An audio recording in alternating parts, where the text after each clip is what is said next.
नमस्कार, आप देख रहे हैं प्राइम टाइम राजस्थान।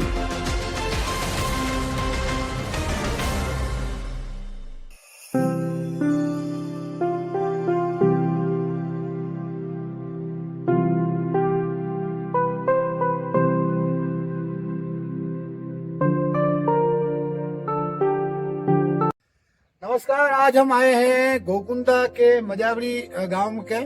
चारों तरफ सुंदर सुंदर बड़े बड़े पहाड़ों से ये घिरा हुआ गांव है और यहाँ के एक सूरत में व्यवसाय करने वाले हमारे साथ है जीतू भाई प्रजापति, जो जिनका काम पूर्व में सूरत में रहा है। उनके पुत्र वगैरह भी सूरत में सेटल है। वहां से जब ये आए यहाँ पे तो इनके मन में एक विचार आया कि यार क्यों ना अपने जो गांव है उसको हरा भरा किया जाए और अच्छा जो है प्रकृति को फलदार पौधे वगैरह दिए जाए।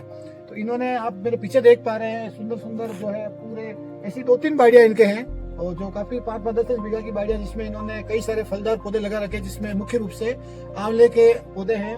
आम, जो अच्छी वैरायटी के जो आम के पौधे हैं वो हैं, और कटहल वगैरह, चीकू और अनार, मतलब कई तरह की वैरायटी जो है इन्होंने यहाँ पे उगा रखी है। और ये पूरे दिन जो है यहाँ पे इसका सारा मेंटेनेंस करते हैं और इसका रख रखाव करते हैं। जीतू भाई नमस्कार। नमस्कार। ये जो पूरा आपका विचार आया, हाँ जी, तो आप तो सूरत में व्यवसाय करते थे, जी। तो आप यहाँ कब आए और कैसे इसकी शुरुआत करी आप? ये मैं कोरोना काल में जब फ्री थे, मतलब कोई काम काज नहीं था और ये जमीन इसके अंदर घास भूसी होता था ना, ये सब कचर पट्टी रहती थी। मैंने बोला क्यों ना यार कुछ नया किया जाए, तो अपने को भी आमदनी मिलेगी और जमीन भी शुद्धिकरण हो जाएगा और टाइम वेस्ट नहीं होगा। तो इसके अंदर मैंने प्रयोग किया तो कुछ मेरे को लगा कि इसके अंदर मतलब कुछ मजेदार है।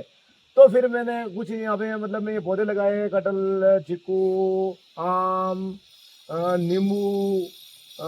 अभी मैं ग्राफ्टेड भी करता हूँ और मैं ग्राफ्ट किए हुए भी पौधे मेरे पास में अभी तैयार है, जो केसर आम के हैं और राजापुरी आम के, जो एक बहुत ही बढ़िया किस्म के। मतलब अब आप खुद ग्राफ्टेड करके पौधे बेचते हैं? जी जी जी। अच्छा, कितने कितने फीट के पौधे पड़े आपके पास? जी, मेरे पास में 2-2.5 फीट 3 फीट का पौधे पड़े हैं। 1 साल पुराना जो देसी आम होता है उसको हम ग्राफ्ट करते हैं। इसी तरह से इस बार में भी मैंने कम से कम 2-3 हजार गुठली डाली है उसके अंदर में। तो 12 महीने बाद में उसको वापस में हम ग्राफ्टेड करके वापस जो भी लेना वाला होगा उसको देंगे रिजनेबल भाव में। और मेरा ये लक्ष्य है कि हमारा अड़ोसी पड़ोसी गांव, हमारा राजस्थान पूरा का पूरा हरा भरा हो। हमें पैसे का ऐसे नहीं कि हम उसको पैसे ऐंठने की या किसी को वो करने की नहीं। तो चलो भाई, पैसे कमाने की मंशा नहीं आपका? नहीं, पैसे कमाने की मंशा नहीं है। अपना जो मैं राजस्थान हरा भरा होना चाहिए। राजस्थान हरा भरा होना चाहिए। पैसे तो कमाने के लिए बहुत सारे रास्ते हैं, लेकिन इसके अंदर में किसी को लगता है कि यार मैं ये काम करूँ ना, क्यों ना मैं 2 आम लगाऊं। तो आपने जब ये पूरा डेवलप करा, इसके बाद और कितने लोगों ने आपसे प्रेरणा ली? नहीं, मेरे पास में देखो कृषि विभाग वाले भी आ रहे हैं और उनसे भी मैं सलाह ले रहा हूँ और वो भी मेरे को सलाह दे रहे हैं। और मेरे को उन्होंने तारबंदी के पैसे दिए हैं, मेरे को पाइपलाइन के पैसे दिए हैं और सभी तरह की मेरे को वो जानकारी दे रहे हैं भाई मेरे को। तो इस उद्यान के विभाग से जुड़ी जो योजना है उसका पूरा लाभ ले रहे हैं? जी बिल्कुल बिल्कुल बिल्कुल बिल्कुल। तो आप, मेरा सवाल ये है कि ये जो आपने उद्यान लगाया है जी, आपके उद्यान और पौधे लगाने के बाद कितने लोगों ने आपसे वो प्रेरणा ली? नहीं, वो मेरे गांव के अंदर में मतलब मैं बोलता हूँ कि 99% लोगों को पता है कि ये इसी से जुड़े हुए हैं। अच्छा। और उनको मैं बोलता हूँ कि आपको भी कोई देखना है या सीखना है तो आप बेझिझक आइए। हाँ, तो मेरा वही सवाल है कि हाँ। आपने जो पौधे लगाए इसके हाँ। बाद और कितने लोग हैं आपसे प्रेरणा लेके और पौधे लगाए उन्होंने आपके परिवार में वगैरह, जिन्होंने और पौधे लगाए? जी, ऐसा है कि सभी ये मेरे व्यवसाय श्री गोपीलाल जी स्कूल में सगर है, उन्होंने भी मेरे से वो पूछा कि मैं जमीन ली है, मैं क्या करूँ। मैं बोला पौधे लगा दो। अच्छा। तो उन्होंने भी बात मान ली कि यार अच्छी बात है यार, क्योंकि अभी जिस आदमी को भाई टाइम के अंदर में कुछ टाइम मिल रहा है तो वो ये काम कर सकता है। जिनके पास कोई ऐसी जमीन पड़ी हुई है, पड़ी है, उसका आज की तारीख में आप 10,000 का घास काट रहे हैं, वो 10,000 का घास कटवा करके मजदूर से वापस बेचने जाते ना तो 5,000 में भी नहीं आते। और आज ये फल है तो आप तो मेरे बगीचे के अंदर में मेरे को बेचने जाने की आवश्यकता भी नहीं है। लोग यहाँ पे खुद आते हैं, आंवले देने आपको क्या। तो जीतू भाई आपने पिछले साल जो है, हाँ जी, आंवले कितनी की आंवले की आपकी कमाई हुई? जी मेरे गए साल, क्योंकि अभी आंवले स्टार्ट हुए तो मेरे को ये तीसरा साल है। कभी 50,000 आ रहा है, कभी 60,000 आ रहा है, कभी लाख आ रहा है, मतलब इस तरह से अभी शुरुआती दौर है। और आम जी, आम भी है हमारे यहाँ पे, जो अभी हम मार्केट में नहीं बेच रहे, हम लोकल जो हमारा घोगुंदा है ना, यहाँ पे खपत हो जाती है। आम की कौन कौन सी वेरायटी है आपके पास? जी मेरे पास में ज्यादा करके राजापुरी और केसर, और नई ग्राफ्ट के लिए मैं पौधे लाया हूँ, जो वो अभी लगाए हैं मैंने। और मेरा ये लक्ष्य है कि मेरे बाड़ी के अंदर में आम लगने के बाद में उसकी डाली में शिफ्ट करता हूँ दूसरे पर। मेरे को पता चल जाता है ये आम ये है, ऐसा नहीं कि भाई उसका ला करके लगा दिया ना, भैया कैसा आम है वो ले जाओ, फिर वहाँ पे जाके लगे कि यार दूसरा कुछ लग रहा है, ऐसा नहीं है। गारंटी के साथ में जो चीज बोल रहे हैं वही चीज सामने वाले को मिलेगी, और सामने वाले को लगेगा और उसने लगा दिया, चलो क्या कौन सा लगाया भाई, कैसे लगाया आम आएगा, अरे यार ये तो दूसरा कुछ लग गया, ऐसा नहीं है। धोखा हो जाता है, फिर धोखा वाला कुछ नहीं। अपने को तो मतलब मैं करना काम तो एकदम अपने को कमाना है, लेकिन धीमी गति से कमाना है। और दूसरे नंबर में सामने वाले को विश्वास होना चाहिए, तो वो अपने आप आएगा अपने पास में कि भाई हाँ यहाँ पे चीज अच्छी है। और ऐसा नहीं, हम शुरू में जब आपने ये शुरू किया होगा तो कुछ मुसीबत भी आई होगी, सामने कुछ परेशानी हुई होगी? हर चीज के अंदर मुसीबत आती है, वो फिर धीरे धीरे वो प्रैक्टिस हो जाती है।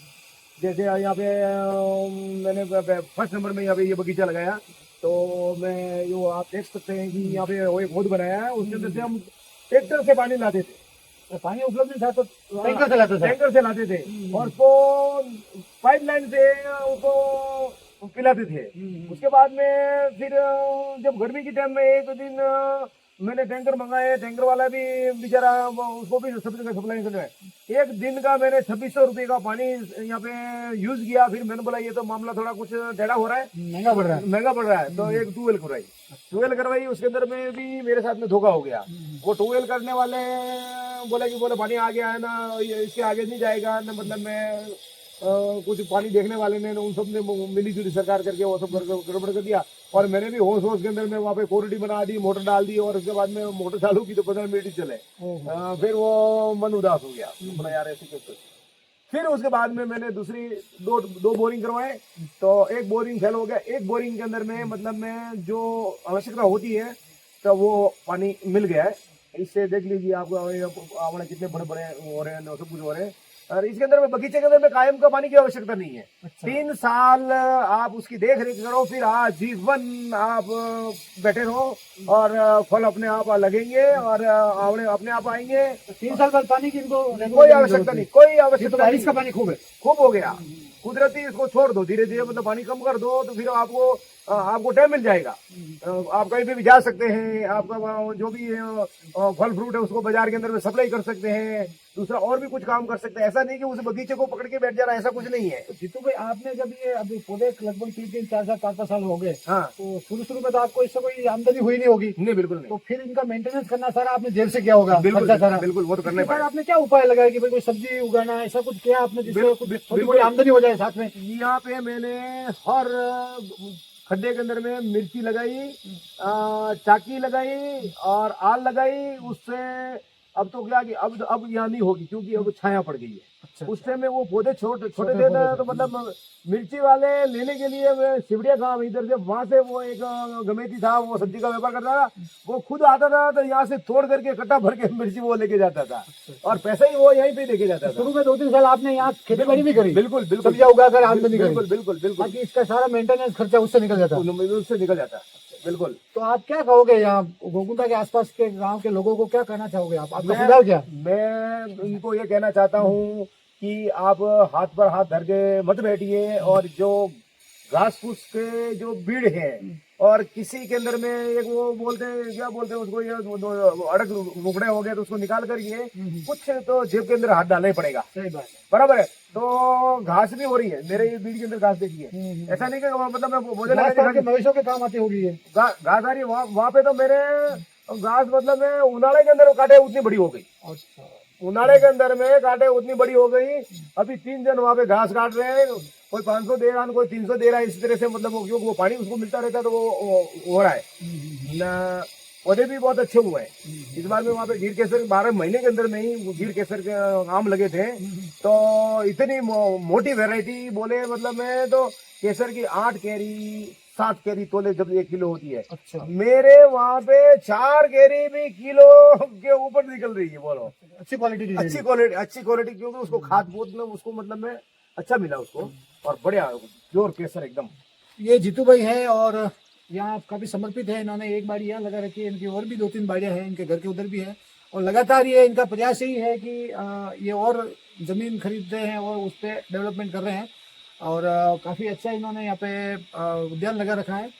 आप सबको बहुत बहुत धन्यवाद। और हमारी अपील है कि आप भी इस प्रकार की, अगर आपके पास जमीन है 2 बीघा 4 बीघा और जो पड़ी हुई जमीन है जो एक तरह से बंजर की तरह है, तो आप वहाँ भी पौधे लगाए इस प्रकार से। जैसे जीतू भाई अब आने वाले टाइम में अच्छे यहाँ पे आमदनी इनकी होगी तो आपकी भी आमदनी होगी। और इसे कोई विशेष समय देने की जरूरत है, सुबह शाम भी अगर आप मेंटेन करते हैं बिल्कुल तो खूब हो जाता है। तो इसी प्रकार हमारी यही मुहिम है कि आप जो है ज्यादा से ज्यादा पौधे लगाए और राजस्थान को हरा करें। धन्यवाद।